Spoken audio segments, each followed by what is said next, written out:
Bonjour à toutes et à tous. Vous êtes invités sur mon espace le lundi 19 juin 2023.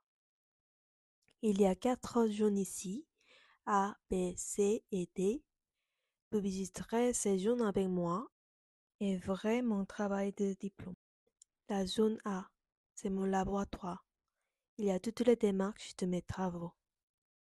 Tout d'abord, je voudrais commencer l'histoire avec mon mémoire.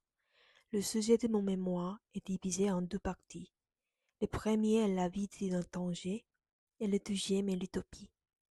Première partie traite des sentiments de vivre dans un pays étranger, comme une vie qui n'est pas stable mais plus colorée.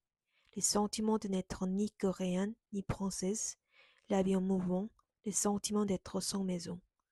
Dans ce genre de vie, j'ai souvent pensé ah, il n'y a pas d'utopie dans ce monde. Alors, j'ai recherché pourquoi les gens rêvaient continuellement d'utopie et comment exprimer ce mot-clé des temps anciens à la société moderne et aussi dans le domaine de l'art. Il est composé sous la forme d'un carnet de bord bilingue sur la curiosité pour l'utopie dérivée de la vie d'un étranger et du voyage vers celle-ci. Donc, à la dernière page de mémoire, l'utopie était autrefois dessinée comme un pays. Mais maintenant, je pensais que cela pouvait être un espace psychologique ou émotionnel, aussi un objet ou une personne. Selon moi, j'ai choisi maison comme réponse à la question posée à la fin de mon mémoire.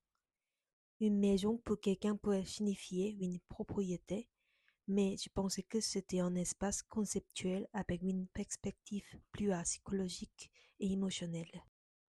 Dans la zone A, tout le processus de démarche et d'expérimentation, depuis mon mémoire jusqu'à tous mes travaux que vous verrez, s'est révélé. Avant de quitter la zone A, je vous montrer mon carnet de références.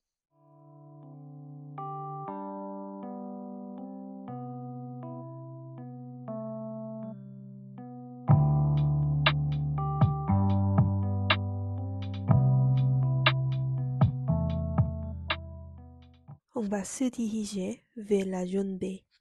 La zone B est Homes. J'ai dessiné des plans basés sur mes souvenirs dans l'ordre chronologique pour toutes les résidences dans lesquelles j'ai habité. Il se peut donc que ce ne soit pas la structure réelle et que les proportions soient erronées. Ça veut dire que j'ai essayé d'interpréter mon utopie spatialement et temporellement. Au-dessus, j'ai tracé le trajet du mouvement par des lignes et j'ai collé l'endroit où je suis resté longtemps. Même à l'entrée d'un espace appelé chez soi, la partie que chaque individu ressent de plus en plus comme un chez soi est différente.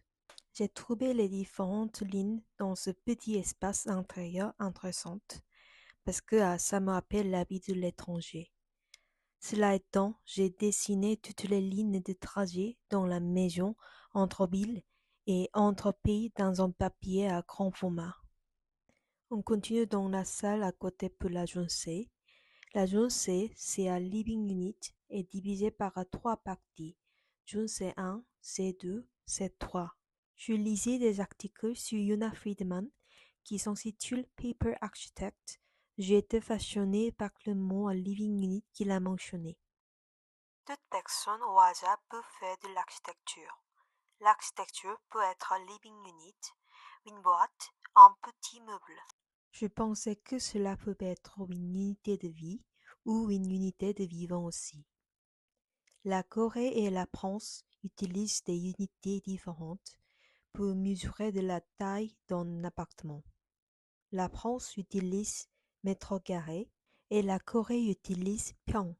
Un fait intéressant est qu'un pion est un espace où une personne de 180 cm de haut peut s'allonger horizontalement ou verticalement. Je pensais que c'est un espace minimum pour que les humains puissent entrer et se poser. Mon premier travail dans ce projet est ce scotch bleu. Après des expérimentations sur le labo, je pensais que la façon de scotch bleu est mieux pour montrer une living unit assez simplement. Parce que un living unit peut s'exprimer n'importe où tant qu'il y avait des murs et en sol. Pour le suivant, j'ai pensé le deuxième living unit comme un jeu, dans lequel le fil est suspendu en l'air. Différents types de living unit peuvent être créés. On peut regarder l'édition How to Make Cubes avec le concept comme le mode d'emploi pour que les gens changent la forme comme ils le veulent. Pour ce travail, j'ai voulu imaginer quelque chose d'interactif pour voir quelles différences les gens pouvaient fabriquer. Troisièmement, les tubes électriques sont conçus pour archiver le processus de fabrication d'un living unit en utilisant une méthode dans différents espaces. Je voulais choisir un matériau parmi les choses courantes à la maison et parce que je voulais trouver un matériau facile à transporter et adapter ma taille, j'ai choisi du tube en PVC. Alors, c'est ma propre utopie portable.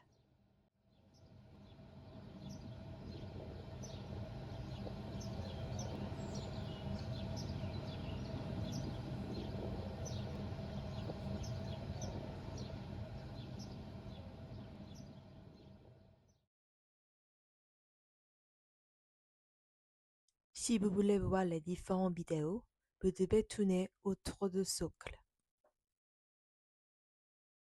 Et derrière de ce travail, il y a Utopian Worker qui se compose de 4 vidéos, 4 espaces différents avec ce living unit.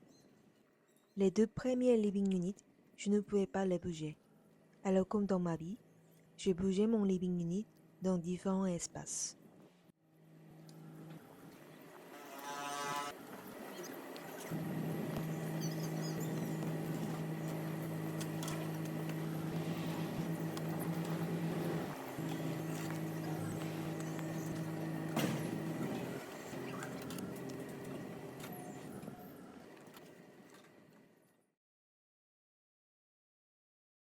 Et pour finir, voici la zone B, Digitopia Cubes.